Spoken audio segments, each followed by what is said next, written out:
Hello good morning, कैसे हैं आप लोग। क्रैश कोर्स चल रहा है अपना। आज का अपना टॉपिक है रिकंस्टिट्यूशन ऑफ पार्टनरशिप, यानी कि admission of a new partner. Reconstitution का मतलब क्या होता है? रिकंस्टिट्यूशन का मतलब होता है पुनर्गठन। मतलब रिकंस्टिट्यूशन कब कब होता है? तो जब कभी भी change in profit sharing ratio हो, यानी कि लाभ विभाजन अनुपात में परिवर्तन हो, किसी पार्टनर का एडमिशन हो तो भी रिकंस्टिट्यूशन होता है, किसी पार्टनर का रिटायरमेंट हो तो भी रिकंस्टिट्यूशन होता है, अगर किसी पार्टनर का डेथ होता है फिर भी क्या होता है? रिकंस्टिट्यूशन होता है। कुल मिला के बात ये कहना चाहता हूं कि अगर किसी भी कंडीशन से डीड्स में कोई परिवर्तन करना पड़ जाए, यानी कि एग्रीमेंट में कोई परिवर्तन करना पड़ जाए, तो उसी को क्या कहते हैं बेटा? रिकंस्टिट्यूशन कहते हैं। क्या कहते हैं? रिकंस्टिट्यूशन कहते हैं। परिवर्तन किसी वजह से हो सकता है, जैसे कि मान के चलो कि हमने कोई पार्टनर एडमिट कर रहे हैं, हम कोई पार्टनर एडमिट कर रहे हैं, तो ऑब्वियस सी बात है एक नई एग्रीमेंट बनेगी, उसमें उसका नाम, एड्रेस वगैरह सब कुछ लिखना पड़ेगा। सब कुछ लिखना पड़ेगा, इसका मतलब पुरानी की पुरानी डीड्स क्या हो जाएगी? खत्म हो जाएगी, पुरानी एग्रीमेंट खत्म हो जाएगी, नया एग्रीमेंट चालू होगा। इसलिए उसको क्या कहते हैं बेटा? रिकंस्टिट्यूशन कहते हैं। समय बर्बाद किए हुए हम टॉपिक के पीछे चलते हैं कि क्या क्या अपने को इसमें पढ़ना है। क्रैश कोर्स है, समय ज्यादा बर्बाद किए बगैर। सबसे पहला इसमें टॉपिक है प्रॉफिट शेयरिंग रेशियो।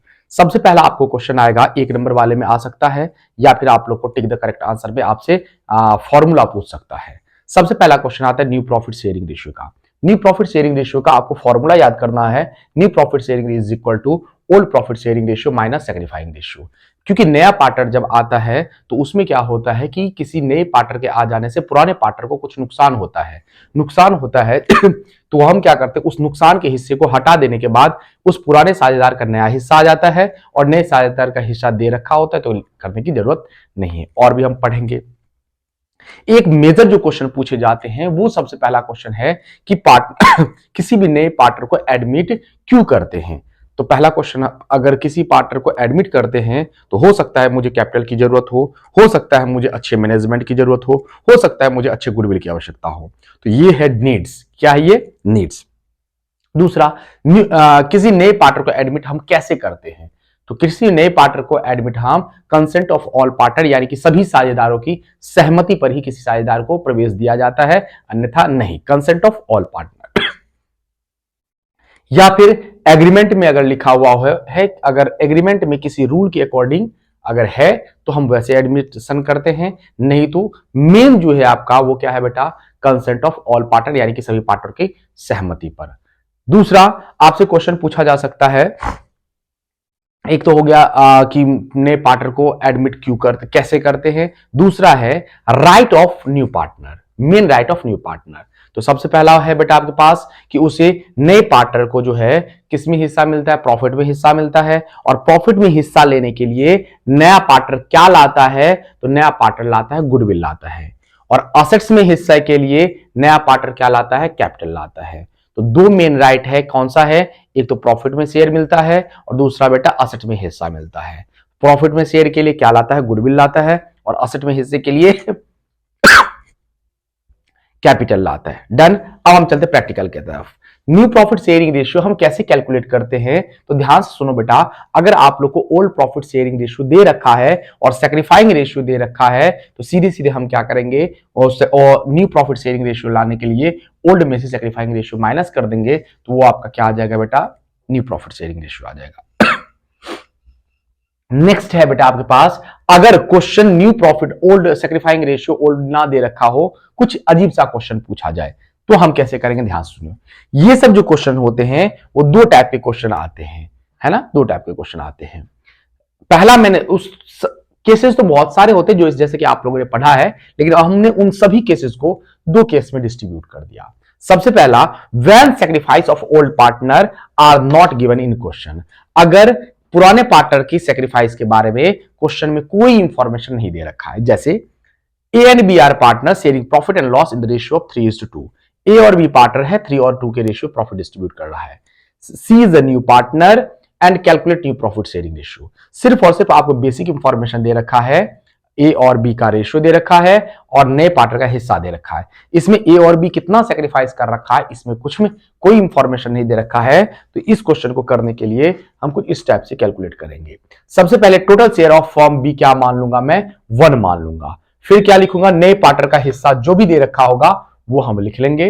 फिर निकालेंगे न्यू प्रॉफिट से new remaining share. Remaining share कैसे कैलकुलेट करते हैं, तो 1 में से उसका हिस्सा अगर माइनस कर देंगे तो क्या आ जाएगा, रिमेनिंग शेयर आ जाएगा। जैसे अगर मान के चलो नए पार्टनर का हिस्सा है 1/3, तो रिमेनिंग शेयर कितना हो जाएगा, 2/3। अगर 1/10 है नए पार्टनर का हिस्सा, तो रिमेनिंग कितना हो जाएगा, 9/10 हो जाएगा, ऐसा कुछ।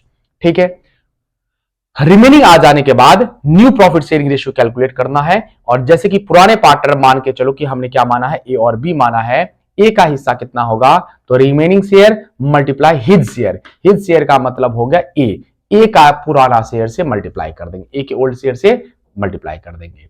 वैसे बी का कैसे निकालेंगे, तो वही remaining share multiply his share. और सी का कैसे निकालूंगा, सी का जो हिस्सा दे रखा है उसका डिनोमिनेटर क्या करूंगा, मैं सेम कर दूंगा, तो उसका हिस्सा आ जाएगा। ठीक, नेक्स्ट ये कब करना है, जब सेक्रीफाइस आपको ना दे रखा हो। ठीक, नेक्स्ट दूसरा है, अगर आपको सेक्रीफाइस दे रखा है, सेक्रीफाइस दे रखा है, सेक्रीफाइस आपको कुछ वर्डों में दे रखा, कैसे पता चलेगा कि सेक्रीफाइस दे रखा है, आपको क्वेश्चन में ये सब मिलेगा बेटा। अगर आपको मिलता है एक्वायर्ड, टुक, गेट, रिसीव्ड, ये सब मिलता है तो समझ लो कि ये भी सेक्रीफाइस दे रखा है। या फिर सेक्रीफाइस सरेंडर दे रखा है तो भी समझो सेक्रीफाइस है। हिंदी में एक्वायर्ड को कहते हैं अधिग्रहण करना बेटा, लेना, प्राप्त करना, है ना, ये सब दे रखा होगा। सेक्रीफाइस का मतलब होता है समर्पण करना, सरेंडर का मतलब होता है त्याग करना। ठीक, अगर क्वेश्चन में एक्वायर्ड, टुक, गेट, रिसीव वगैरह लिखा हुआ है तो उसको कुछ इस प्रकार से करेंगे, और जब सेक्रीफाइस और सरेंडर दे रखा है तो उसको कुछ इस प्रकार से करेंगे। एक्वायर्ड, टुक, गेट, रिसीव दे रखा होगा तो दोनों ही कंडीशन में हम सबसे पहले सेक्रीफाइस निकालते हैं। एक्वायर्ड का मतलब होता है लेना, अधिग्रहण करना। तो सबसे पहली बात कि दो पार्टनर है, एक तो ओल्ड और एक न्यू। अब यहां पर अगर बात करते हैं कि लेगा, अगर लेगा शब्द है तो लेगा कौन लेगा, तो नया साझेदार लेगा। तो नया साझेदार लेगा तो उसका सेक्रीफाइस निकालने के लिए, यानी कि जब टुक, एक्वायर्ड, गेट, रिसीव वगैरह शब्द हो उस समय जो सेक्रीफाइस निकालेंगे वो न्यू पार्टनर्स के शेयर को सेक्रीफाइंग रेशियो से मल्टीप्लाई करके निकालेंगे।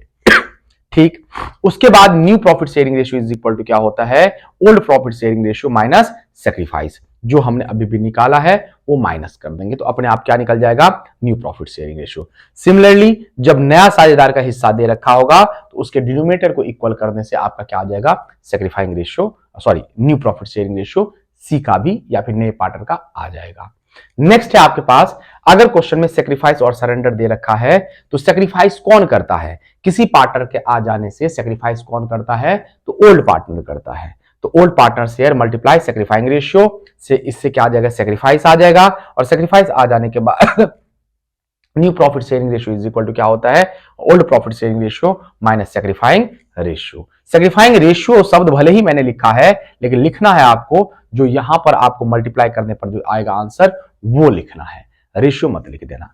ठीक, अब इस टाइप के क्वेश्चन में जहां पे सेक्रीफाइस और सरेंडर दे रखा होता है उस टाइप के क्वेश्चन में नए पार्टनर का हिस्सा आपको क्वेश्चन में गिवन नहीं होगा। क्वेश्चन में गिवन नहीं होगा तो हम कैसे कैलकुलेट करेंगे, ये जो इनका जो यहां पर सेक्रीफाइस आएगा, पुराने पार्टनर का जो सेक्रीफाइस होगा वही नए पार्टनर का क्या होगा, हिस्सा होगा। मान के चलो ए ने अगर मान के चलो 3/5 सेक्रीफाइस करा है और बी ने अगर 6/17 सेक्रीफाइस कर रखा है तो इन दोनों का सम करके ही इसका क्या आएगा, आंसर आएगा। लास्ट में सेम वही चीज, सबका डिनोमिनेटर क्या करना है, इक्वल करना है। आसान है, इसके जितने भी टॉपिक है उन सभी का मैं लिंक डिस्क्रिप्शन में डाल दूंगा, अलग से अगर पढ़ना होगा तो ठीक है। ये उन बच्चों के लिए है जिन्होंने थोड़ा थोड़ा सा कुछ पढ़ा है, बस रिवाइज करने की जरूरत है। नेक्स्ट अपना टॉपिक है valuation and treatment of goodwill. याद रखना बेटा, valuation and treatment of goodwill ये मोस्ट इंपॉर्टेंट टॉपिक है, वो आपको ध्यान से देखना पड़ेगा क्योंकि वैल्यूएशन और ट्रीटमेंट गुडविल आपके रिटायरमेंट में भी है तो दोनों में है। तो हम कैलकुलेशन तो कम से कम एक तो आता ही है, क्वेश्चन आता ही है, इसलिए आपको ध्यान रखना है। हमने वैल्यूएशन ऑफ गुडविल को यानी कि गुडविल की मूल्यांकन को मैंने 4 भागों में बांट रखा है। सबसे पहला है average profit method. Average profit method के अंदर ही आता है वेटेड एवरेज प्रॉफिट मेथड, लेकिन हमने अलग कर रखा है। तीसरा है बेटा सुपर प्रॉफिट मेथड और चौथा है कैपिटलाइजेशन मेथड। सभी के फॉर्मूले छोटे हैं बेटा, बहुत आसान से हैं। एवरेज प्रॉफिट मेथड में गुडविल का फॉर्मूला होता है actual average profit multiply number of year purchase. Actual मैंने क्यों रख रखा है, तो एक्चुअल प्रॉफिट लाने के लिए एबनॉर्मल प्रॉफिट को क्या किया जाता है, माइनस किया जाता है, और एबनॉर्मल लॉसेस को क्या कर लिया जाता है बेटा, एबनॉर्मल लॉसेस को प्लस कर दिया जाता है। और नॉर्मल गेन को क्या किया जाता है बेटा, प्लस किया जाता है, नॉर्मल लॉस को माइनस किया जाता है। उल्टा करते हैं बेटा, है ना। नॉर्मल जो होता है नॉर्मली होता है, जो माइनस होगा माइनस होगा, जो प्लस होगा प्लस होगा। एबनॉर्मल के साथ उल्टा किया जाता है, ये बात याद रखना, ठीक। और एनुअल चार्ट जो होता है वो एवरेज में से माइनस कर दो या हर साल में से माइनस करना होता है, कोई दिक्कत नहीं है ना। चलिए कोई बात नहीं, इतना पढ़ाने का टाइम नहीं है, यहां पे ध्यान से देखते हैं। Goodwill is equal to actual average profit multiply number of year purchase.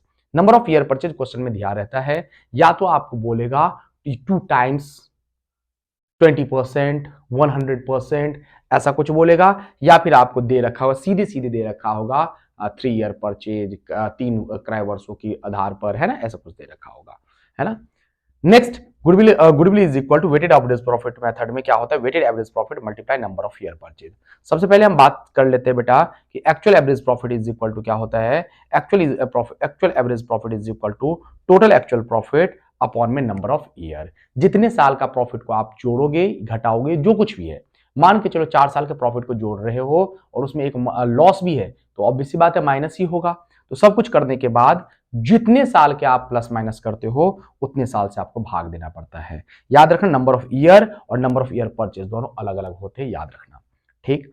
दोनों समान भी हो सकते हैं क्वेश्चन के आधार पर, लेकिन ये मत करना कि नंबर ऑफ ईयर परचेज में वो रख देना और नंबर ऑफ ईयर में वो रख देना, उल्टा मत करना अपने को, है ना। जो दे रखा वो करेंगे। Weighted average profit is equal to क्या होता है, तो टोटल प्रोडक्ट, और टोटल प्रोडक्ट कैसे कैलकुलेट करते हैं, प्रॉफिट मल्टीप्लाई वेट। क्या कैलकुलेट करते हैं बेटा, प्रॉफिट मल्टीप्लाई वेट, और वेट जो दिया जाता है असेंडिंग ऑर्डर में दिया जाता है, 1 2 3 4 ऐसे करके दिया जाता है। 5 सालों का प्रॉफिट होगा तो 1 2 3 4 5, 6 साल का होगा तो 1 2 3 4 5 6, है ना। 2 साल का होगा तो 1 2, असेंडिंग ऑर्डर में दिया जाता है। जनरली क्वेश्चन में गिवन होता है, लेकिन फिर भी मैं बता दूं अगर क्वेश्चन में गिवन नहीं होगा तो वेट क्या करेंगे अपन, असेंडिंग ऑर्डर में देंगे, ठीक। और टोटल वेट, फिर उस वेट का क्या किया जाएगा, सम किया जाएगा। जैसे कि 4 साल का प्रॉफिट है 1 2 3 4, तो प्लस करेंगे 4 और 3 कितना होता है 7, 7 और 2 कितना होता है 9, 9 और 1 कितना होता है 10, 10 यहां पर लिखा जाएगा, ठीक। नेक्स्ट हम बात करते हैं बेटा सुपर प्रॉफिट मेथड में। सुपर प्रॉफिट मेथड में गुडविल इज इक्वल टू क्या होता है, super profit multiply number of year purchase. Super profit कैसे कैलकुलेट करते हैं, तो actual average profit minus normal profit. Super profit का मतलब होता है अधिलाभ। क्या होता है, अधिलाभ। अधिलाभ का मतलब होता है अधिक लाभ। एक्चुअल आपको कितना हुआ है और नॉर्मल लोगों को कितना होता है, उनसे जो ज्यादा आपको हो रहा है वही क्या कहलाता है, सुपर प्रॉफिट कहलाता है, ठीक। नॉर्मल प्रॉफिट कैसे कैलकुलेट करते हैं, तो normal profit is equal to होता है capital employed multiply NRR upon में 100, normal rate of return upon में 100। प्रत्यय दर ये आपको दे रखा होगा क्वेश्चन में, अपॉन 100 करके आप आंसर निकाल सकते हो। याद रखना ये capital employed is equal to क्या होता है, नेट एसेट्स। कैपिटल एम्प्लॉयड को ही क्या कहते हैं, नेट एसेट्स कहते हैं। और net assets is equal to क्या होता है, total assets minus current liability होता है, या फिर एक्सटर्नल लायबिलिटी होता है, याद रखना आप लोग। नेक्स्ट हम कैपिटलाइजेशन मेथड में फॉर्मूला क्या होता है, कैपिटलाइजेशन मेथड में 2 फॉर्मूले होते हैं, कैपिटलाइजेशन ऑफ एवरेज प्रॉफिट और कैपिटलाइजेशन ऑफ सुपर प्रॉफिट। याद रखना, कैपिटलाइजेशन ऑफ एवरेज प्रॉफिट में गुडविल इज इक्वल टू होता है, कैपिटलाइजेशन ऑफ एवरेज प्रॉफिट में, कैपिटलाइजेशन ऑफ एवरेज प्रॉफिट में गुडविल इज इक्वल टू होता है एवरेज प्रॉफिट मल्टीप्लाई 100 अपॉन में NRR माइनस कैपिटल एम्प्लॉयड, ये याद रखना बेटा। और इन दोनों में फर्क इतना है कि सुपर प्रॉफिट वाले में कैपिटलाइजेशन में गुडविल इज इक्वल टू होता है सुपर प्रॉफिट मल्टीप्लाई 100 अपॉन में NRR, क्योंकि यहां पर ध्यान से सुनो, average super profit already minus plus करने के बाद ही आता है, इसलिए इसमें से माइनस करने की जरूरत कैपिटल एम्प्लॉयड नहीं है। क्लियर ये बात। तो हम बढ़ते हैं अब आगे की ओर बिना समय बर्बाद किए। ये था वैल्यूएशन ऑफ गुडविल। वैल्यूएशन अगर मूल्यांकन अगर आपको आ जाता है तो उसके ट्रीटमेंट के बारे में पढ़ लेते हैं बेटा। अगर कोई पार्टनर कैश लाता है, क्या लाता है बेटा, कैश।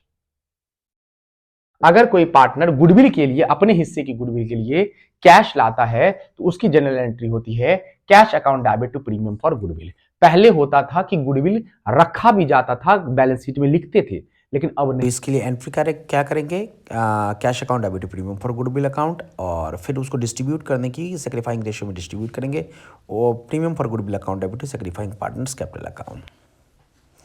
सेक्रीफाइंग पार्टनर अगर अपने हिस्से की गुडविल घर ले जाना चाहता है तो उसकी एंट्री होगी sacrificing partners capital account debit to cash account, क्योंकि कैश जा रहा है तो इसलिए उसको क्रेडिट करना। नेक्स्ट, यदि कोई पार्टनर्स अपने हिस्से की गुडविल के लिए पैसे नहीं लाता है, कैश नहीं लाता है, तो उसके करंट अकाउंट से चार्ज कर लिया जाता है। इसलिए उसकी एंट्री होती है new partners current account debit to sacrificing partners capital account. ये भी सेक्रीफाइंग रेशियो में डिस्ट्रीब्यूट किया जाता है। ठीक, करंट अकाउंट से चार्ज कर लिया जाता है। लेकिन अगर मान के चलो कोई पार्टनर प्राइवेटली पे करता है तो उसकी कोई जनरल एंट्री नहीं होती, कुछ भी एंट्री नहीं होती है। ऑब्वियस सी बात है, किसी पार्टनर को कुछ नुकसान हो रहा है किसी पार्टनर के आ जाने से, और नए पार्टनर ने उस पार्टनर को प्राइवेटली कुछ दे दिया कि भाई साहब तुम चुप रहो, कुछ मत करना, तो ना ही फॉर्म में पैसा आ रहा है ना ही जा रहा है। तो फॉर्म के पास कुछ आएगा तो उसको उसकी जनरल एंट्री करेगा ना, प्राइवेटली कुछ पार्ट कर रहे हैं तो उससे कोई मतलब नहीं है। ठीक है, इसकी कोई जनरल एंट्री नहीं होती है। नेक्स्ट आपके पास टॉपिक है बेटा, आपके पास क्या है, रिवैल्यूएशन अकाउंट। कौन सा टॉपिक है बेटा आपके पास, रिवैल्यूएशन अकाउंट। याद रखना, ये रिवैल्यूएशन अकाउंट जब तक आप ये सोचोगे कि इधर असेट्स इंक्रीज हो रही है डिक्रीज हो रही है, ये वाला सोचोगे तो नहीं आपको समझ में आएगा। इससे थोड़ा सा लेवल बढ़ाओ, ये समझो कि किसी असेट के आने से आपको फायदा हो रहा है नुकसान, असेट इंक्रीज करता है तो फायदा होता है नुकसान, तो आपको समझ में आएगा। असेट अगर इंक्रीज करता है तो इसको क्या क्रेडिट में क्या आता है बेटा, फायदा। क्या आता है, फायदा। डेबिट में क्या आता है बेटा, लॉसेस, नुकसान आता है। तो असेट्स अगर इंक्रीज करता है तो क्या होता है, फायदा होता है। फायदा होता है क्रेडिट साइड आएगा। और लायबिलिटी जब इंक्रीज करता है तो क्या होता है, नुकसान होता है। नुकसान करता है तो डेबिट साइड आएगा। असेट जब इंक्रीज करता है तो असेट फायदा होता है तो क्रेडिट साइड लिखना है। जो भी कुछ फायदा हो रहा है, अगर असेट बढ़ने से फायदा होता है तो इधर लिखेंगे, अगर लायबिलिटी घटने से फायदा होता है तो इधर लिखेंगे। असेट डिक्रीज करने से नुकसान होता है तो इधर लिखेंगे, लायबिलिटी इंक्रीज करने से नुकसान होता है तो इधर लिखेंगे। फिर जैसे अपन कैलकुलेट करते हैं अपन किसमें पीएनएल एप्रोप्रिएशन में करते आते हैं, क्रेडिट को टोटल किया, डेबिट माइनस किया, जो भी आया प्रॉफिट आया इधर लिख दिया। और अगर मान के चलो डेबिट का टोटल ज्यादा आ रहा है क्रेडिट से तो अपन इधर लॉस हो जाएगा। नेक्स्ट अपना टॉपिक है जो मोस्ट इंपॉर्टेंट है, एक नंबर वाले में भी आते हैं और अक्सर आते हैं बेटा, बड़े क्वेश्चन में भी आते हैं, distribution of accumulated profit and reserve. Profit and reserve को जो डिस्ट्रीब्यूट करते हैं, तो मैंने रामबाण वाला फॉर्मूला ले रखा है। डेबिट बैलेंस चाहे वो किसी का भी हो, चाहे वो रिवैल्यूएशन अकाउंट का हो, रियलाइजेशन अकाउंट का हो, पीएनएल अकाउंट का हो, डीजलेशन अकाउंट का हो, किसी भी चीज का अगर डेबिट बैलेंस है तो उस चीज को क्रेडिट करेंगे और ओल्ड पार्टनर्स को डेबिट कर देंगे। किसको, ओल्ड पार्टनर को। हर वो चीज किसमें बढ़ता है, ओल्ड प्रॉफिट शेयरिंग रेशियो में बढ़ता है, याद रखना। अगर क्रेडिट बैलेंस किसी चीज का है, चाहे वो रिवैल्यूएशन अकाउंट का हो, रियलाइजेशन का हो, पीएनएल अकाउंट का हो, डिसोल्यूशन अकाउंट का हो, चाहे वो रिजर्व हो, रिजर्व का बैलेंस हमेशा क्रेडिट होता है, ये भी याद रखना। क्रेडिट बैलेंस चाहे किसी का हो तो उसको डेबिट कर देंगे और ओल्ड पार्टनर्स को क्या कर देंगे, क्रेडिट। डेबिट बैलेंस है तो क्रेडिट करेंगे, क्रेडिट बैलेंस है तो डेबिट करेंगे, और उसका अपोजिट क्या कर देंगे, ओल्ड पार्टनर्स को कर देंगे। नेक्स्ट आपका टॉपिक है कैपिटल एडजस्टमेंट। सबसे पहले आप क्या करें बेटा, स्क्रीनशॉट ले लें, नेक्स्ट पढ़ते हैं अपन। याद रखना, कैपिटल एडजस्टमेंट दो टाइप से होता है, अकॉर्डिंग टू न्यू पार्टनर्स और अकॉर्डिंग टू ओल्ड पार्टनर। अगर नए पार्टनर के अनुसार दे रखा है तो इसका मतलब उसमें आपको क्या निकालना होगा, क्या है, क्लोजिंग बैलेंस निकालना होता है। और ये क्लोजिंग बैलेंस कैसे निकालते हैं, तो सबसे पहले टोटल कैपिटल निकालते हैं। Total capital is equal to होता है न्यू पार्टनर्स का capital multiply reciprocal of his share. Reciprocal of his share का मतलब होता है अगर 1/3 उस नए पार्टनर का हिस्सा है तो 3 आपको 1 कर देना है। ठीक, टोटल कैपिटल आ जाने के बाद नए जो भी पार्टनर होते हैं वो अपने प्रॉफिट शेयरिंग रेशियो में डिस्ट्रीब्यूट कर लेते हैं, खास करके न्यू प्रॉफिट शेयरिंग रेशियो में। नेक्स्ट, अकॉर्डिंग टू अगर आपको ओल्ड पार्टनर दे रखा होगा तो इसका मतलब समझ जाइए कि आपको क्या निकालना है, नए पार्टनर का कैपिटल निकालना है। ऐसे क्वेश्चन में नए पार्टनर का कैपिटल आपको नहीं दे रखा होगा, नहीं दे रखा होगा तो हम निकालेंगे। तो उसके लिए सबसे पहले आपको निकालना पड़ेगा total capital. Total capital is equal to होगा सम ऑफ बैलेंस सीडी, यानी कि पुराने पार्टनर का जो भी कैपिटल होगा उसका क्लोजिंग बैलेंस का सम कर देना है, और reciprocal of old partners capital. और ओल्ड पार्टनर्स का कैपिटल कैसे रेसिप्रोकल करेंगे, तो मान के चलो नया पार्टनर है 1/3 शेयर है तो उसका कितना होगा, पुराने पार्टनर का कितना हो जाएगा 2/3। आपको क्या करना है 3/2 लिख के यहां पर सॉल्व करना है। ठीक, उसी को कहते हैं रेसिप्रोकल। फिर जो भी टोटल आएगा बेटा तो नए पार्टनर का शेयर से मल्टीप्लाई कर देंगे तो नए पार्टनर का हिस्सा आ जाएगा। तीसरा टाइप का जो है कैपिटल एडजस्टमेंट का, ये ज्यादातर आजकल आ रहा है, वो कैसे, तो आपको total capital of new firm आपको फिक्स्ड करके दे रखा होगा, आपको क्या करना है उसमें से उसका हिस्सा निकाल लेना है। न्यू प्रॉफिट शेयरिंग रेशियो में सबको कैलकुलेट करके क्लोजिंग बैलेंस आ जाता है, और क्लोजिंग बैलेंस आ जाने के बाद आपको करंट अकाउंट से चाहे कैश अकाउंट से क्या करना है, उसको एडजस्ट करना होता है। ठीक, अगर आपको वीडियो बेनिफिशियल लगा हो तो चैनल को सब्सक्राइब करें और बेल आइकन जरूर दबा दें, ज्यादा से ज्यादा शेयर करें, और मिलते हैं अपन नेक्स्ट वीडियो में कल। धन्यवाद।